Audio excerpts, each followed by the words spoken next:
Have you ever known anybody who had such potential in their lives, such skill, such talent, such possibility, and you had to stand to the side and watch them squander all that potential? That's what I kind of feel like, except I feel like the situation I'm in is good because things are turning up.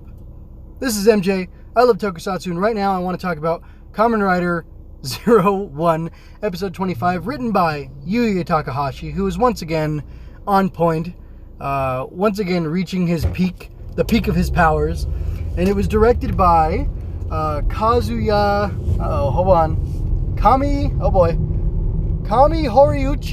Kamihoriuchi, yeah, Kazuya, man, Kamihoriuchi, was the director of this episode. This episode had fantastic direction, fantastic fight direction.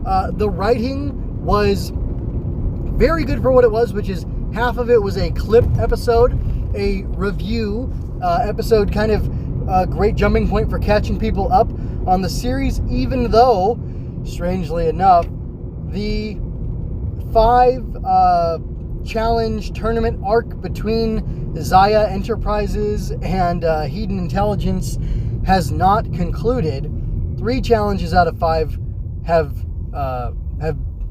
been completed, and then the show took a detour, and it just kept on deciding to take detours, I guess. I mean, we will see what happens next episode, but the follow-up to a filler arc, if you want to call it that, which I don't think it was, is a clip show with a revelation and like a redirecting of the show into a new trajectory, which may have been the trajectory planned from of old. I really don't know what's going on here, but I like what I'm seeing, and I'm overall pleased with what's going on. So, kind of first things first, I want to talk about actually, I'm going to complain a little bit.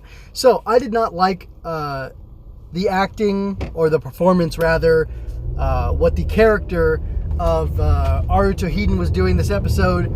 He was a lot more slapsticky, but in a more irritating way than he's ever been. Felt his voice was more high-pitched and squealy than it has been in the past, and I believe that it's a choice. I don't believe it's, I'm not going to hate on the actor. I think he's doing a fine job. In fact, I'd say he's doing a heck of a job. But what he's being asked to do is quite displeasing to me. I'm not the target audience. However, I would marvel to learn that the target audience is lapping it up and just enjoying it. I don't mind the goofball factor, but it just came back in full force here. And is that going to be my biggest gripe? That's probably going to be my biggest gripe. I'm going to go ahead and start singing the praises of some aspects of this episode. One thing that I will praise is the that good-looking Kamen Rider Jin Burning Falcon suit. It looks kind of like a Raid Riser. I don't think it is a Raid Riser. It's something else. It's like a Zemetsu Raid Riser or something like that. It has a little bit of, like, the thing on his chest reminds me of the ridges and the, like, striations or whatever that were on the whale guy, who's the last one I can think of. But anyway, it's a really good looking suit. It definitely has that Kamen Rider Jin vibe. It has the same eyes as the Force Riser Rider, but this is not a Force Riser Rider suit. And it's not a Raid Riser suit either. I guess it's some combination of the two. Interesting, we got to see Hirobi free and getting a suit of, looked like he was getting another Force Riser belt. And I don't know if there was going to be something special about this belt, or if we're going to see, you know, vanilla or classic Force Riser. What was the name? Kamen Rider Scorpio? No, I guess he was Hirobi. That's so silly. I don't like that, guys. Anyway, but, you know, maybe he'll be getting his vanilla suit, and then he'll be next to, you know, this flashy red Burning Falcon Kamen Rider Jin. I don't know, but I'm looking forward to that. And the interplay between the Hirobi and Jin characters in this episode was very interesting. Kind of doesn't have me on edge, but I'm very curious to see where that goes. What's more interesting is the exposition that we got. Because while this was a clip episode, there was the shocking moments, seeing Jin back, seeing Jin looking very human, him claiming that he's an evolved Humagear. We got a lot of backstory into the Ark, into Zaya, Zaya's involvement with the Ark. In fact, Zaya is the manufacturer of the Ark, which I suppose we could have guessed before. I just thought that Amatsugai had gotten himself close to the team and did some coding, kind of like how Spielberg is rumored to have directed the chase sequence in episode 3 between General Grievous and Obi-Wan Kenobi. And I don't know why that's the example I'm using, but apparently that's my go-to for somebody with clout helping someone else on one of their projects. Anyway, very strange, but this is me.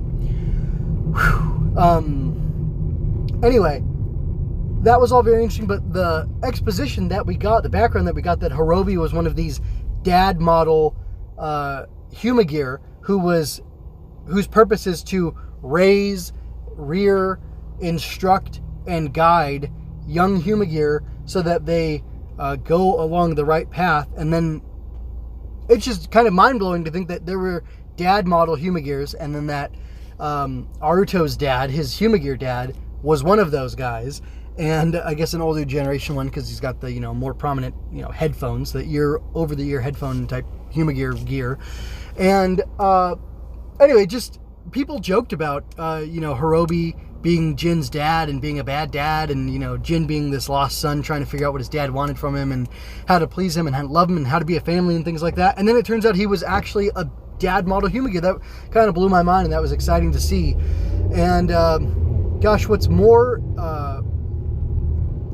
interesting about that is the end of the episode where they meet at the bottom of Daybreak Town Lake, or whatever you call it, where they're inside of the Ark, even though it just looks like the inside of a building, and that's all super unclear. Does that mean that Amatsugai and Yuya have been getting into like a submarine or something and going down there? Or did it sink down and there's like an elevator shaft? Anyway, lots of silly things you can go off on thinking about that as a underground base at the bottom of a lake, I guess. Anyway, silly. I just want to say the butt returns. That's really great. But anyway, if you've been checking out my stuff, you know that the mannequin butt statue thing in the HQ of Metsubo Jinrai has tickled me for a long time, and I keep coming back to it. So anyway, the dynamic between them is really interesting because Jin tells Hirobi that he's evolved, and it looked to me as if there was some sort of special piece of technology in the clip of his gun that Hirobi handed back to Jin, but I don't know if that was the case. It might just be a clip full of bullets for him to shoot people with, because when he pulled it out, it almost looked like he was checking to see if it was full of ammo or not, and then he reloads it. He didn't chamber the round or anything, but he reloaded it in a sinister, menacing / cool kind of way, and then he turned towards Hirobi, and Hirobi says like, "Hey, I'm so glad you're back to fulfill our mission of killing the humans," and Jin tells him that's not why he's here. So Jin is now at a place where it seems like as a son, as a progeny, he has surpassed his father. Somehow in the fight with Shining Hopper or whatever, he was destroyed, and he was completely destroyed. I think he dissolved, maybe, but I don't quite remember. I know he blew up, and they showed that again. But he's like I said, he's more human looking. He's got like a thing on his ear that is he looks human passing, but then he's got this thing on his ear that is supposed to signify that he's still a Humagear, I guess. But then he says he's this evolved form of a Humagear, so he's evolved past his father, what Hirobi was and is, and he has some other purpose that we don't know about. And I'm really enthralled knowing that there's this new direction to the show, and that things are going to be changing up. I almost won't mind if they don't finish off the competition arc between Zaya and Hiden, but part of the situation that irritates me is that it seems as if Amatsugai knew that this was going to happen anyway. So it feels very much like he's still orchestrating things. And if Zaya Enterprises is the actual company that was in charge of the construction of the arc, and that's why he was so involved with this, then I could see Metsubo Jinrai and all the plans that are going on here being completely part of some long con that he set up 12 years ago, and Jin surpassing Hirobi and transforming into this new thing with an agenda that we don't understand. That could all be part of his preset program as well, and he has set up all these, if-then conditions, basically, to kind of do a layman's appeal to, or reference to, like, programming language. If this happens, then I want this protocol to activate, that kind of thing. And maybe that's what happened with Jin. And maybe, because he was talking about Kamen Riders being weapons, and they finally get into Amatsugai just being a weapons manufacturer, which pleases me. We had some of that in... not some of that. That was a large part of the plot in Kamen Rider Build. It reminds me of Black Ghost from Cyborg 009. I would love to see that. I'd love to see that carried through. I wonder if that's going to be the rest of the challenge throughout the remainder of the series. That'll be interesting. I love that we have Yuya Takahashi, Aruto saying he refuses to just let Kamen Riders be weapons, and that's not what they are, that they protect people's dreams and all this stuff. And I don't know. Also, there was a kind of thing that was kind of hokey in the writing where Aruto said, like, this is what Kamen Rider Zero-One is, and then Fuwa said, this is what Kamen Rider, Vulcan is, and we even got Jin saying this is what Kamen Rider Jin is. It was interesting to me. I think even Thouser, or Amatsugai got to say this is what Kamen Rider Thouser is, and I don't think Yaiba got to say this is what Kamen Rider Valkyrie is. So I wonder what that means for her character, and I'm hoping that we will hear her utter those words in a future episode, and that'll be part of her breaking free from Amatsugai and doing something really interesting and bold, because I would really love to see that from this character who has been sidelined and shelved and not had as much to do as as you would think she would by this point in the show. I'm going to wrap it up there. I just hope that this kicks the show into high gear and that it's a really thrilling ride throughout the rest, because this whole arc was really weird. Questions for you. Do you want to see the 5 challenge arc interrupted? Do you want to see it end? Do you think Yaiba is going to break away from Amatsugai and say this is what Kamen Rider Valkyrie is? Did you like Vulcan and Thouser and Zero-One and Jin all doing that? Is Hirobi going to do that? Where do you think it's going?